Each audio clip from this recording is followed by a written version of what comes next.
It should be obvious that slavery was not the ideal form of limited government. In fact, it was no limited government at all. It was the very opposite. Slaves had no right to life, slaves had no right to liberty, slaves had no right to the pursuit of happiness. Euro-Americans wanted their freedom, but they did not want to give it to African Americans. The country was divided. It split over the issue of slavery. By the drafting of the Constitution, northern states were becoming free states, southern states were remaining slave states. This produced the 10th Amendment. The 10th Amendment ignited an argument over who had sovereignty over slave laws, a question of what should be the ideal and what should be the real. The 10th Amendment states the powers not delegated to the United States by the Constitution nor prohibited by it to the states are reserved to the states respectively or to the people. So the states had sovereignty over slave laws because slavery was not delegated to the United States by the Constitution, nor was it prohibited by the states. Therefore, slavery, the questions of slavery, were reserved to the states respectively or to the people. So the legality of slavery fell upon each individual states. And states then developed slave codes. The northern states, by and large, outlawed slavery. They allowed everyone to be free. The southern states, needing the labor to work the plantations, produced slave codes defining African Americans as chattel, as property, as livestock. Were there, however, powers delegated to the federal government that anti-slavery forces could marshal against slavery? And the answer is yes. Under the Constitution, the federal government regulated interstate commerce, and the Constitution allowed the federal government to outlaw the slave trade. Britain had banned the slave trade in 1807. The United States followed suit and banned slavery in 1808, making it illegal to import any more slaves into the United States. The slave states had to deal with the, quote, livestock they had and were not allowed to import any more, at least legally. Slave traders still smuggled their cargo into the United States well into the 19th century. The biggest issue over slavery ignited over the territories. Should slavery expand into the Louisiana Purchase? This came at a critical time for slavery because slavery found a new cash crop, cotton. Cotton looks like a beautiful plant, white and fluffy, and it makes a wonderful t-shirt, wonderful underwear. One of the best developments in the modern world is the idea of cotton underwear. No more itchy wool. Cotton only grew in the southern part of the United States. And in the southern part of the United States, cotton became king. It was the new cash crop. It was a cash crop alongside tobacco on the East Coast, sugar on the southern coast, and the dots on this map showed that in the innerlands, in the Mississippi River Valley, in the inlands of Alabama and Mississippi and in Tennessee, cotton grew and grew well. The problem with cotton, though, it's incredibly labor intensive. That cotton, even though it looks so white and fluffy, in reality is packed with seeds. And you see this picture of cotton seeds that have to get out of the cotton fibers. In 1794, Eli Whitney filed for a patent for a cotton gin. This took the combs used to separate the fibers from the seeds and straighten the fibers for spinning.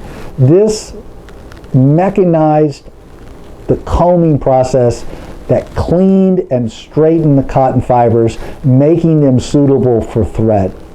When Eli Whitney's invention came along, this revolutionized the cotton industry, making it quicker, faster.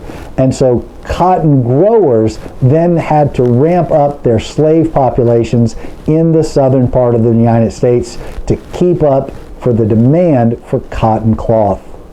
Both Southern planters and Northern farmers saw the acquisition of the West as an opportunity to expand their lifestyles and double the size of the United States.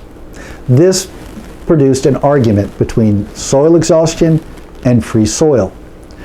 Both sides, the North and the South, were looking at their own economic interests to decide what to do about the expansion of slavery. The Southerners argued that if cotton were not allowed to expand, if cotton-based plantation economics were not allowed to expand, this would mean the death of Southern life. Because Southern plantation agriculture was monoculture. It drained the soil of nutrients. If a farmer produces the same crop year after year, it drains vital nutrients from that soil. This is what the tobacco industry had done. This is what the cotton industry was doing. And so they argued that without new land, to buy up new land and to expand, Southern way of life was simply going to die off. And so that with any restrictions on the expansion of slave-based agriculture, that would simply kill the South. And so the federal government was trying to kill the South if it denied the expansion of slavery. White farmers in the North, though, wanted that land for homesteading. They saw the Louisiana Purchase as a way to move out to the frontier, to do what their ancestors did, to start their own family farm, and to live an independent and free life, free from the civilization that was growing in the East. This produced then a conflict. What should this land be? Should it be a free land with free soil, with free white farmers, or should it be a land of opportunity for cotton planters to move out west and to expand their agricultural holdings? The flashpoint for this debate was Missouri. Missouri wanted to organize first as a territory and then as a state. It wanted to come in and join the Union as a state, an equal member with the other states. If it came in as a slave state, it would give even more power to Southern planters.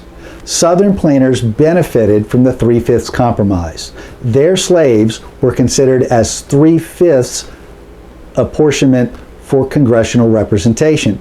And so even though slaves could not vote in Southern elections, Southern politicians had more representatives sent to Washington because they were considered 3/5 of a person. And so the Southern planters wanted the political benefits of slavery, having 3/5 of their property counted as a person, but they wanted none of the accountability of actually having to listen to the demands of a free African American population. Voters in the North were not about to hand Southern planters another political bonanza by giving them a slave state in Missouri. This remained a logjam until the Missouri Compromise in 1820, which excluded slavery above the 36 parallel 30-minute. All slavery would be excluded from this territory except Missouri. Slavery would only be allowed to expand under this territory. As part of this compromise, both Missouri and Maine entered the Union at the same time. Missouri entered as a slave state. Maine entered in as a free state.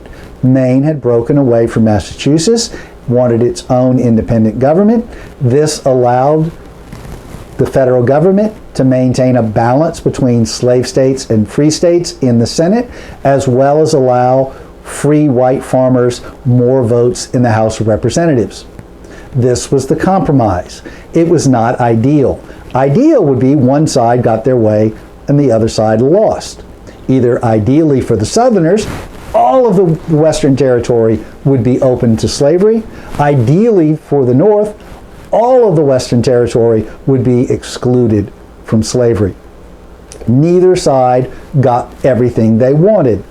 But at the same time, it recognized the expansion of federal power over slavery.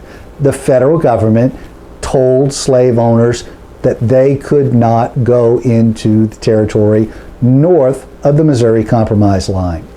This debate over slavery showed that the federal government was willing to exercise power to limit the expansion of slavery. It had no constitutional authority to stop slavery in the South. That was a states' rights decision. But when it came to the expansion of slavery, the federal government became increasingly concerned about the expansion of slavery in the United States of America. And so the federal government exercised power to slow the expansion of slavery in the early republic.